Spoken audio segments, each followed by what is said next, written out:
Rema hari ini, Imamat 9 ayat 24a. Dan keluarlah api dari hadapan Tuhan, lalu menghanguskan korban bakaran dan segala lemak di atas mezbah.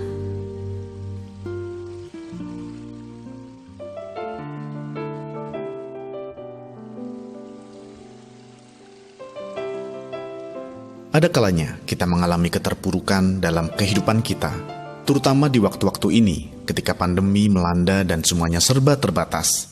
Pekerjaan tidak menghasilkan secara maksimal, pelayanan terasa hambar, dan hidup tidak secerah biasanya. Mungkin kita masih aktif melayani, tetapi terasa dingin dalam hati, atau masih memberikan persembahan tetapi dibayangi rasa khawatir. Seringkalinya pun ketika mengalami masalah, kita hanya fokus meminta pertolongan Tuhan, tetapi enggan berkorban atau membayar harga. Masalah yang kita alami mengalihkan fokus kita dari persekutu dengan Tuhan. Gesekan dalam pelayanan menjauhkan kita dari persekutuan. Kesulitan membuat kita tidak bersyukur atas pemeliharaan Tuhan yang ajaib dalam hidup kita sampai detik ini. Padahal sebagai jemaat perjanjian baru yang telah ditebus oleh pengorbanan Yesus, kita dapat berkorban dengan lebih sederhana dibandingkan aturan persembahan di perjanjian lama yang begitu rumit. Di masa sekarang, persembahan kepada Tuhan umumnya berupa materi, pelayanan, persembahan berupa dana, korban syukur, bahkan korban hati yang hancur. Hanya satu hal yang sama, yaitu ketika api Tuhan turun, kemuliaan Tuhan dinyatakan dalam Imamat 9 ayatnya yang ke-6.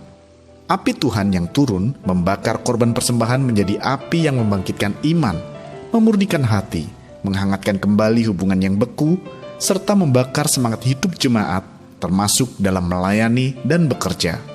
Namun bagaimana kita dapat menerima api Tuhan jika tidak ada korban di atas mezbah? Maka dari itu, marilah kita membawa korban persembahan kita ke hadapannya. Biarkan apinya turun menghanguskan dosa, kesalahan, masalah, dan kekhawatiran yang membebani kita. Nyalakan apinya agar membangkitkan roh, semangat, sukacita, dan damai sejahtera yang memulihkan hati serta jiwa kita.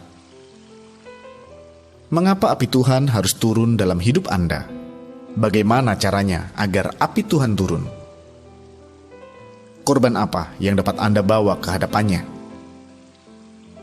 Apa yang akan Anda lakukan agar api Tuhan tetap menyala dalam hidup Anda?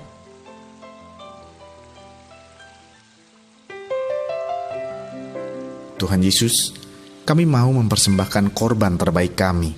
Turunkanlah api-Mu agar kemuliaan-Mu dinyatakan dalam hidup kami.